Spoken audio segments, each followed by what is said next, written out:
A whirlwind of bell-bottoms, discos, and political upheaval. Hippies marched with their make love, not war signs. The gay rights movement protested gay is good, and the Black Power movement chanted Black Power for Black people. What do these groups all have in common? They all wanted social and governmental change. But change often comes with a price. Their price? The war on drugs. John Ehrlichman, Nixon's assistant, was brutally honest in his understanding of what the Nixon administration was after: the anti-war left and Black people. In the politically correct year of 2024, this seems almost blasphemous. Ehrlichman furthers his statement by saying, the Nixon White House knew they could not blatantly admit it, so they had to associate the hippies with marijuana and the blacks with heroin. Shreveport, Louisiana, 2008. Undercover Officer Akiri was looking for girls and conducting a prostitution operation when he approached two men on the street. One of the men, Fate Winslow, asked him what he needed. The undercover officer replied with his intent and furthered his request by asking for 2 dime bags of marijuana, if Winslow had any. Winslow replied that he could help this undercover officer with his request and left. Officer Akiri was then approached by 3 strangers looking to sell him cocaine. After a series of criminal activities involving drugs, prostitution, human trafficking, and cocaine, only 1 man was arrested. Fate Winslow was sentenced to life in prison with hard labor. While human traffickers and cocaine dealers walked free, a mere $20 worth of marijuana ruined Winslow's life. The War on Drugs, a government-led initiative aimed at combating illicit drug use in America, is an inefficient and ineffective method of drug enforcement. The global campaign, which was first introduced by President Richard Nixon, has fostered irreversible damage to the lives of those it was purported to help.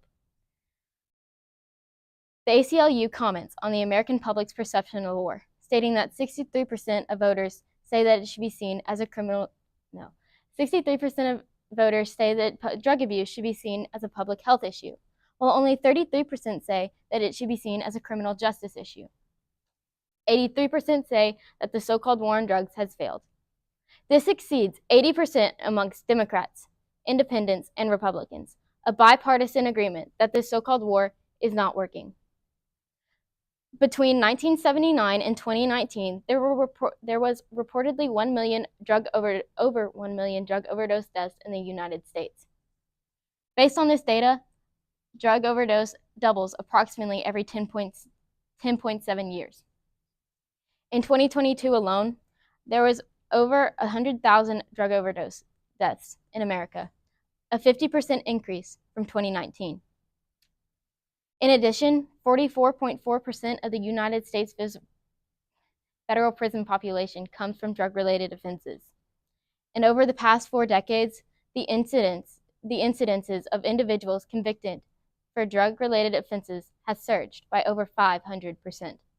These data, representing the surge in illicit drug use, overdose, and other drug-related crimes, prove that the war on drugs has had little impact in combating illicit drug use in America and remains to be one of the greatest sociological catastrophes of our time.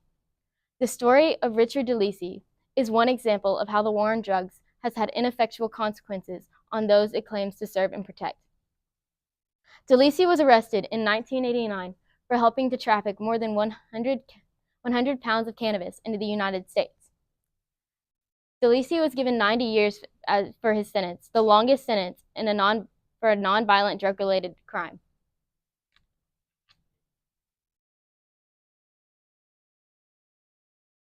Ex 32 years into his sentence, DeLisi was released with the help of the Last Prisoner Project, a nonprofit organization working towards criminal justice reform regarding marijuana.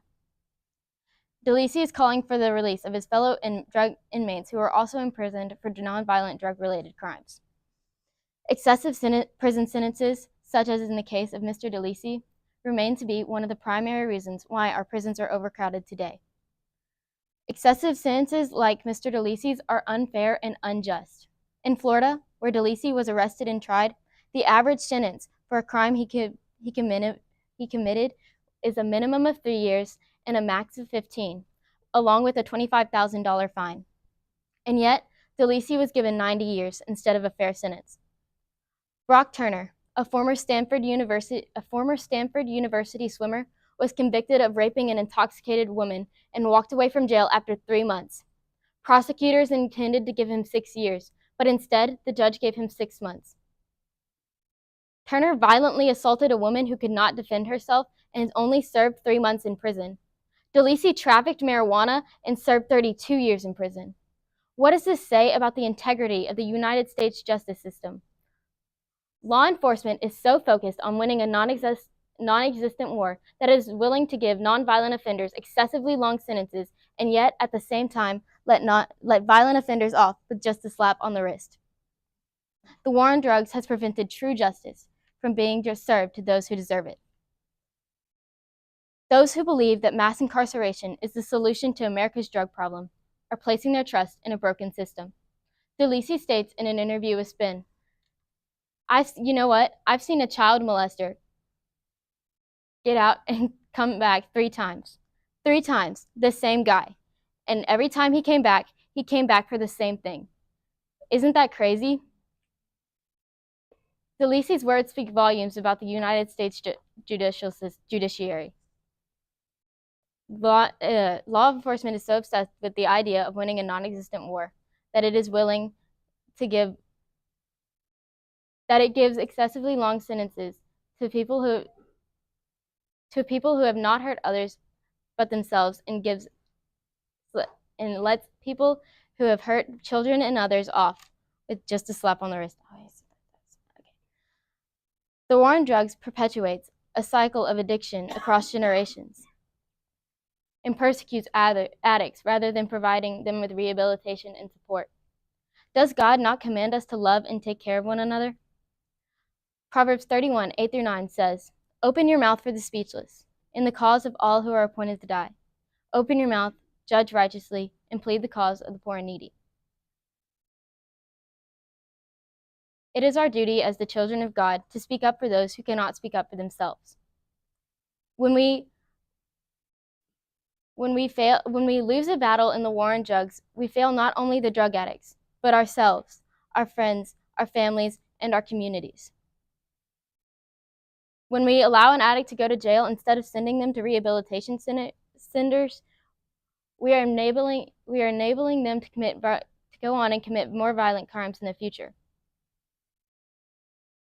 Overcrowded prisons, unjust prison sentences, and excessive punishments are just some of the reasons why the war on drugs has failed America. It is no surprise that the war on drugs has influenced most people's lives. Supporters of the war on drugs would claim that it works the way it's intended and punishes those who commit a crime. But they fail to acknowledge the true injustice that this war perpetuates across several different fronts.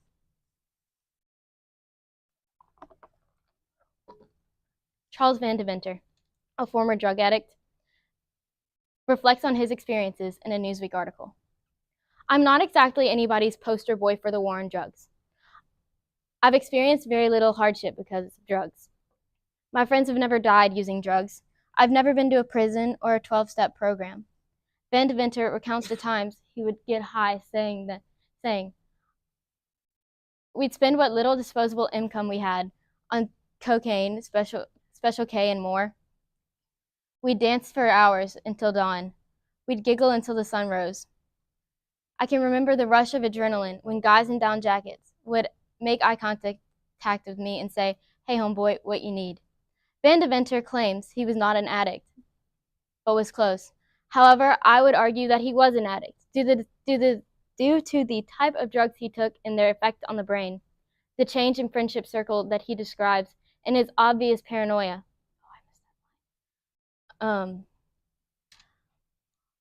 Supporters of the war on drugs will argue that prisons do have rehabilitation centers. And while this is true, only about 11% of addicts actually receive the treatment they need. This leaves 89% left to battle their addictions alone. The therapy that is used most in these rehabilitation programs is cognitive behavioral therapy, or CBT. CBT is defined as a therapeutic intervention that happens across multiple sessions where patient and therapist examine their risk factors for substance use, environmental, cognitive, and affective, and provides coping skills and training to help achieve treatment goals.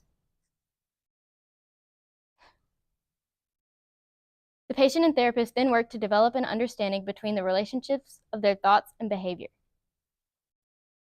This form of treatment has a 50 to 75% success rate. If cognitive behavioral therapy is so successful, why then is this therapy not available to every single drug addict in prison? The short answer is our justice system is so obsessed with the idea of punishment, it forgets its true purpose, to serve and protect. In the process, they forget that the prisoners are still citizens of the countries they serve. And these citizens need compassion and care just as any other citizen would. Those who participate in CBT are less likely to return to drug use and are better prepared to re-enter society, while those who do not participate in CBT are more likely to return to drug use and are unprepared to re-enter society and may go on to commit more violent crimes in the future. We must not allow this to happen. We must prepare these drug addicts to re-enter society as fully functional citizens. So, supporters of the war on drugs will argue that rehabilitation will only happen when a person is ready to quit drugs. While this is true, it is also true that giving an addict a push in the right direction will greatly benefit their recovery. For example, an addict might be too afraid to start the rehabilitation process, but with government-led initiatives aimed at backing and supporting them, they are more likely to continue the program and get clean. The key to an addict's rehabilitation is personalized treatment, rather than the same treatment for everyone. Two addicts may go through the same program, and each may react completely different. One may get clean, and the other may not. For this reason, treatment should be uniquely tailored to each person to meet his or her individual needs. Nonetheless, rehabilitation is a vastly superior solution to curbing drug crimes than overcrowding prisons with nonviolent drug offenders. It is our duty to help those in need. Supporters of the war on drugs will claim that it has limited the amount of drug use in America and the amount of drugs coming into America. However, this is a false reality. In 2018 alone, the number for fentanyl trafficking increased by about 460%. The United Nations Office of Drug and Crime found that cocoa farming has increased by 35%. Methamphetamine trafficking has increased by 13.9% from 2016 to 2020. Americans 12 and over have 13.5% of Americans 12 and over have admitted to using drugs. 2 million teenagers from the ages of 12 to 17 have admitted to using drugs in the past month. And 11.2% of drug overdose in the United States are children aged 15 to 24. These data prove that the war on drugs has not, in fact, limited the amount of drugs coming into our country. Supporters of the war on drugs will argue that it punishes those who commit a crime. While this is true, the punishments tend to not align with the crime. The Pew Research states that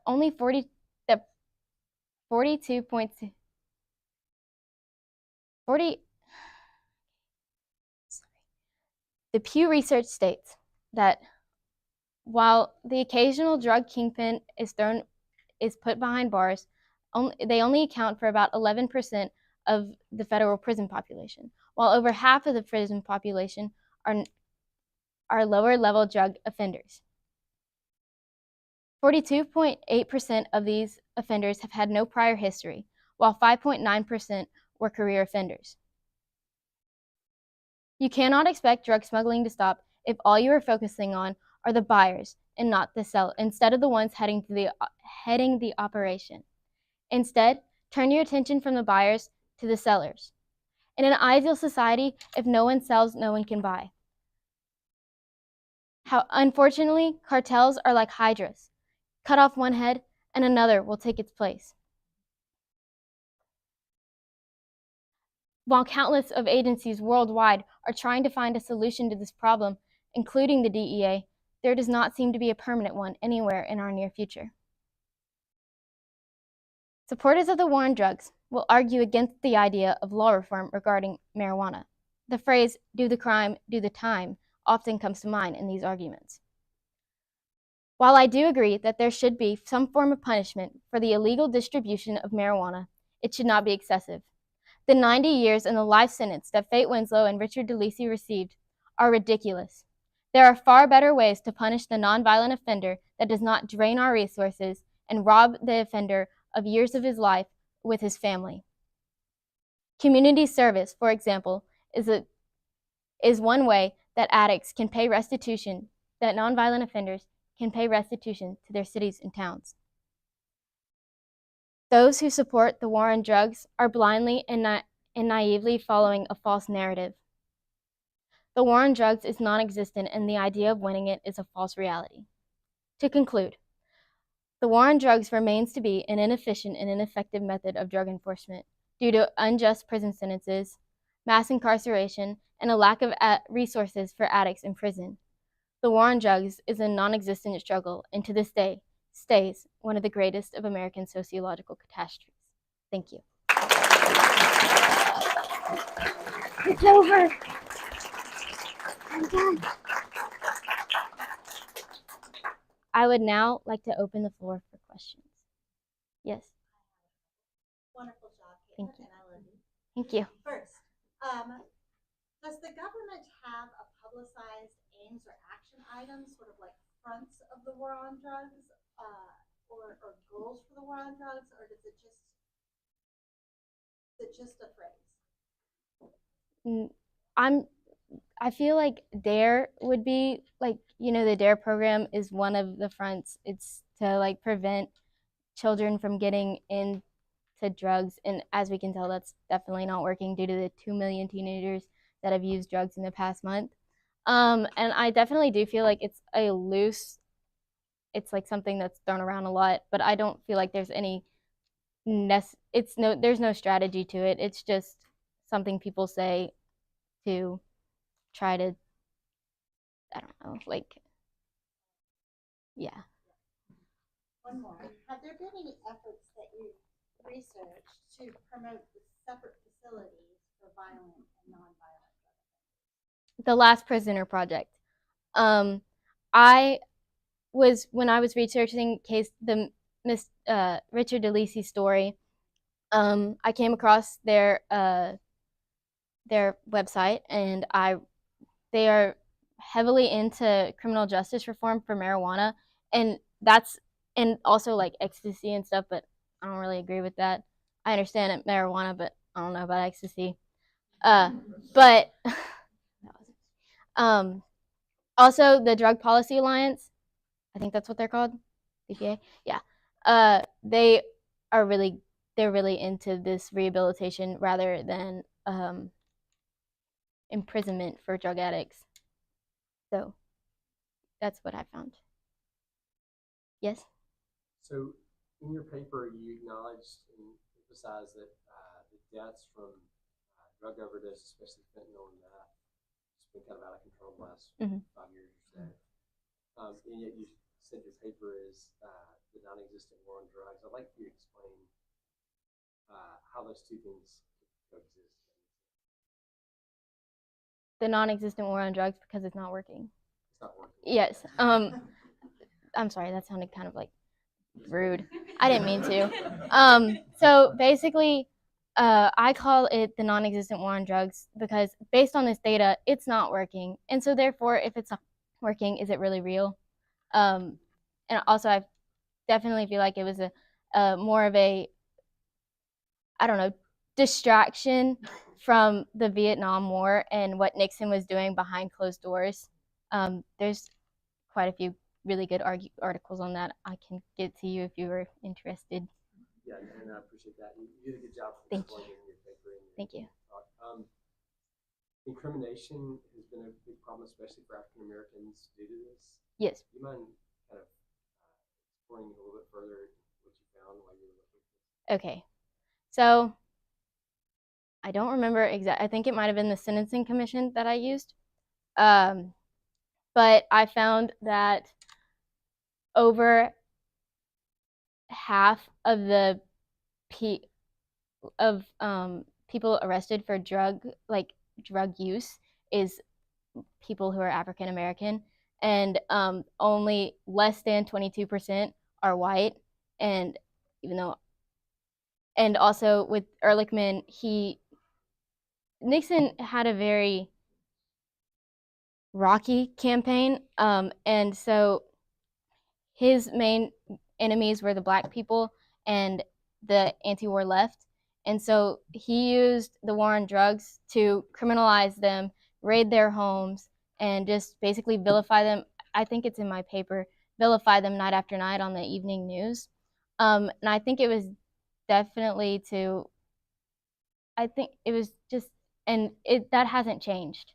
And it should have changed, because it's not just these black people doing it, the Latinos who are doing it. It's white people too. And I would argue that a lot, especially in Fate Winslow's case, there was definitely racial profiling, because there was a white man with Fate Winslow who had marijuana on him and had Officer Akiri's money that he gave him, and he was not arrested. So I definitely think that racial profiling is a big spearhead in the war on drugs. So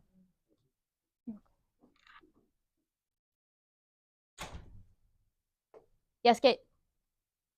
So I know I think a lot of people argue against your idea of rehabilitation because they think the cost burden on the government would be much larger. What would it be? So I found, based on the Federal Register, yes, Federal Register, that it's actually for 40,000, roughly 40,000, to keep a prisoner into a United States penitentiary facility, and it's only 30 something thousand to keep them in a halfway home, and that's ridiculous to me. So it's way cheaper to send them to these halfway homes, and they also get more benefits through the halfway homes than they would in prison. So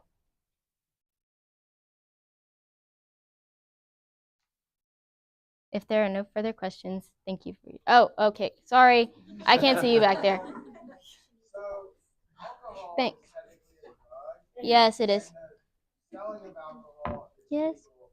And there's really nothing on any war on alcohol. So I'm wondering. There was a war on alcohol prohibition. Nationally, we made it legal to sell drugs, that the numbers would go down, and think that there'd be less problems.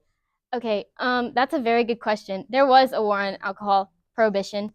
That didn't work. Sorry. But I do not think that, I personally believe in the legalization of marijuana. That's my personal opinion, because in my opinion, marijuana and alcohol go hand in hand. But I do not think that we should be allowing fentanyl on our streets due to its potency and the fact that it could kill you if a gram gets on your skin. That's dangerous. That's just as dangerous as, like, I don't know how to, yeah, firearm. Thanks, Bella. But I do not think that we should allow the legalization of illicit drugs such as cocaine, heroin, and fentanyl, or meth. I understand marijuana to an extent, but yeah. Keaton? Caitlyn, when you talk about marijuana usage, you also have to look at the fact that there's reported cases of fentanyl being incorporated into things like marijuana pens and things of that nature. So how do you expect to make marijuana legal when you have things like fentanyl being like laced into, because you see multiple reports of like teenagers especially being like overdosing based off these weed pens that they're getting, and it's killing them. So what do you expect about that? Okay, so whenever something is laced with fentanyl, it is usually not legal. So like a legalization of marijuana would open legal like stores, I don't really know, sellers, but if you're getting something laced with fentanyl, it's usually an illegal, you're buying it illegally. So if you could buy it legally, I'm sure there would be no fentanyl involved. So, yes. So do you think that dealers should get a heavier punishment than addicts? If so, what would that be? For what? Marijuana? Okay. So I do think they should be punished for illegal distribution, and I do think they should get prison time, but I don't think it should be a ridiculous amount of prison time. Like a life sentence for 2 joints of, that's crazy to me. Even though he was a career offender, I understand that he was a career offender, but it was still only two dime bags of marijuana, $20 worth. So I don't think that's really fair to give a life sentence. And it was just to make an example. Just as in the case of Richard DeLisi, it was an example. The judge wanted to make an example of him. Yes?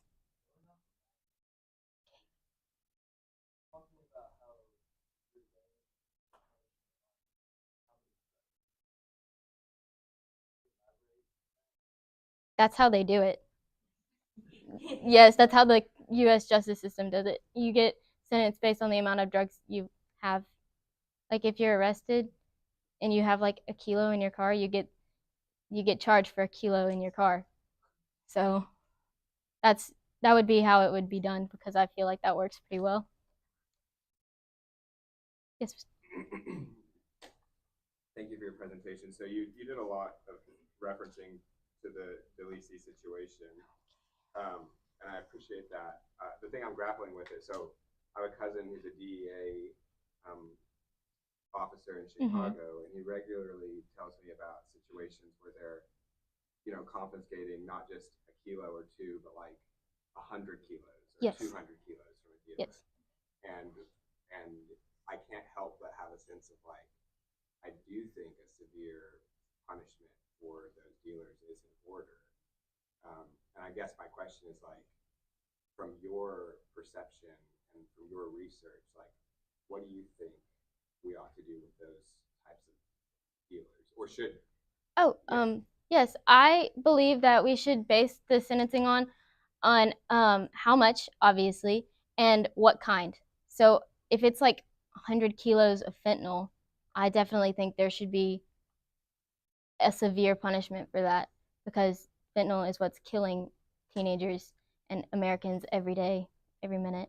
But I do think that we should base it on how much it is and what type of drug it is. And I understand that like they aren't just gonna have a kilo on them. Like that's probably unrealistic, but I do believe that there should still be some sort of fairness to it, because like whenever they're using girls to get across the border and they're putting the drugs inside them, it could be from coercion, or it could be like because they're trying to make money. I don't think that they should be, and it's only like they can only fit about like this much into them. So I don't think it should be like as much as you would get for like 100 kilos of meth. I appreciate that. So then one follow-up question, you distinguish between nonviolent drug arrests and violent drug arrests. What would you say to someone who says, I think we're addressing the nonviolent ones because of the trend that, or is there a trend between drug use and violence? Did you research that at all? The trend between drug use and violence tends to be either, the person who's dealing is carrying a weapon, or it's the addict who is trying to get these drugs, doing harmful things to acquire them. And so but if we send these first, I talk about how in halfway houses you have to get a judge to tell you like that they can go, and they should be recommended for that. But if we send these first time offenders through the halfway houses, this will set them up to where we might not have more non-violent offenders might not become violent offenders because we send them to these halfway houses. Does that make sense? Yeah. If there are no further questions, thank you for your time.